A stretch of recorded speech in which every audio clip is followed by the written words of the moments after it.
Lalu sahut Musa, "Bagaimana jika mereka tidak percaya kepadaku dan tidak mendengarkan perkataanku, melainkan berkata, Tuhan tidak menampakkan diri kepadamu?"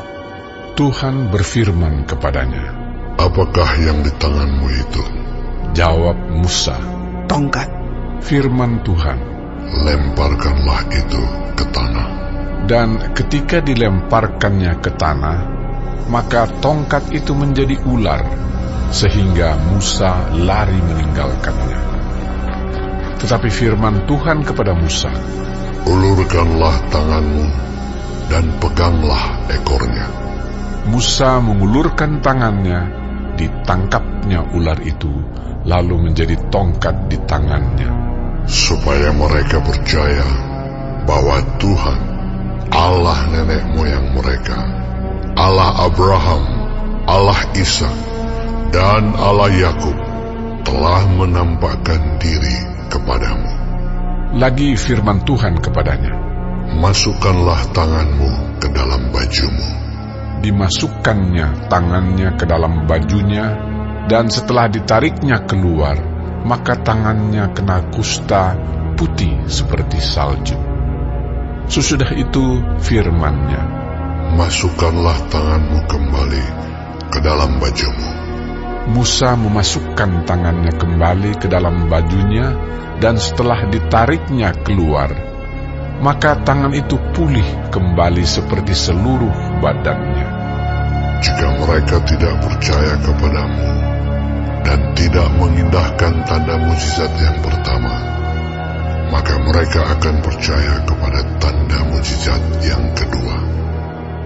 Dan jika mereka tidak juga percaya kepada kedua tanda mujizat ini dan tidak mendengarkan perkataanmu, maka engkau harus mengambil air dari sungai Nil dan harus kau curahkan di tanah yang kering. Lalu air yang kau ambil itu akan menjadi darah di tanah yang kering itu.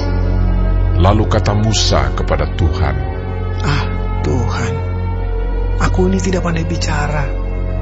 Dahulu pun tidak, dan sejak Engkau berfirman kepada hamba-Mu pun tidak. Sebab aku berat mulut dan berat lidah." Tetapi Tuhan berfirman kepadanya, "Siapakah yang membuat lidah manusia? Siapakah yang membuat orang bisu atau tuli? Membuat orang melihat atau buta? Bukankah aku, yakni Tuhan? Oleh sebab itu, pergilah. Aku akan menyertai lidahmu dan mengajar engkau apa yang harus kau katakan." Tetapi Musa berkata, "Ah, Tuhan, utuslah kiranya siapa saja yang patut kau utus." Maka bangkitlah murka Tuhan terhadap Musa, dan ia berfirman, "Bukankah di situ Harun, orang Lewi itu kakakmu? Aku tahu bahwa ia pandai bicara. Lagi pula ia telah berangkat menjumpai engkau. Dan apabila ia melihat engkau, ia akan bersuka cita dalam hatinya. Maka engkau harus berbicara kepadanya dan menaruh perkataan itu ke dalam mulutnya. Aku akan menyertai lidahmu dan lidahnya, dan mengajarkan kepada kamu apa yang harus kamu lakukan. Ia harus berbicara bagimu kepada bangsa itu. Dengan demikian ia akan menjadi penyambung lidahmu, dan engkau akan menjadi seperti Allah baginya. Dan bawalah tongkat ini di tanganmu, yang harus kau pakai untuk membuat tanda-tanda mujizat." Lalu Musa kembali kepada mertuanya Yitro serta berkata kepadanya, "Izinkanlah kiranya aku kembali kepada saudara-saudaraku yang ada di Mesir, untuk melihat apakah mereka masih hidup." Yitro berkata kepada Musa, "Pergilah dengan selamat." Adapun Tuhan sudah berfirman kepada Musa di Midian, "Kembalilah ke Mesir, sebab semua orang yang ingin mencabut nyawamu telah mati." Kemudian Musa mengajak istri dan anak-anaknya lelaki, lalu menaikkan mereka ke atas keledai, dan ia kembali ke tanah Mesir, dan tongkat Allah itu dipegangnya di tangannya. Firman Tuhan kepada Musa, Pada waktu engkau hendak kembali ini ke Mesir, ingatlah, supaya segala mujizat yang telah kuserahkan ke dalam tanganmu, kau perbuat di depan Firaun. Tetapi aku akan mengeraskan hatinya, sehingga ia tidak membiarkan bangsa itu pergi.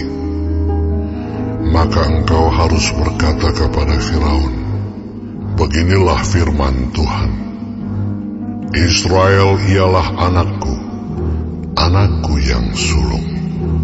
Sebab itu aku berfirman kepadamu, biarkanlah anakku itu pergi, supaya ia beribadah kepadaku. Tetapi jika engkau menolak membiarkannya pergi, maka aku akan membunuh anakmu, anakmu yang sulung. Tetapi di tengah jalan, di suatu tempat bermalam, Tuhan bertemu dengan Musa dan berikhtiar untuk membunuhnya. Lalu Zipora mengambil pisau batu, dipotongnya kulit katan anaknya, kemudian disentuhnya dengan kulit itu kaki Musa sambil berkata, Sesungguhnya engkau pengantin darah bagiku. Lalu Tuhan membiarkan Musa, pengantin darah, kata Zipora waktu itu, karena mengingat sunat itu. Berfirmanlah Tuhan kepada Harun, Pergilah ke padang gurun menjumpai Musa. Ia pergi dan bertemu dengan dia di gunung Allah, lalu menciumnya. Kemudian Musa memberitahukan kepada Harun segala firman Tuhan yang disuruhkannya kepadanya untuk disampaikan, dan segala tanda mujizat yang diperintahkannya kepadanya untuk dibuat. Lalu pergilah Musa beserta Harun, dan mereka mengumpulkan semua tua-tua Israel. Harun mengucapkan segala firman yang telah diucapkan Tuhan kepada Musa, serta membuat di depan bangsa itu tanda-tanda mujizat itu.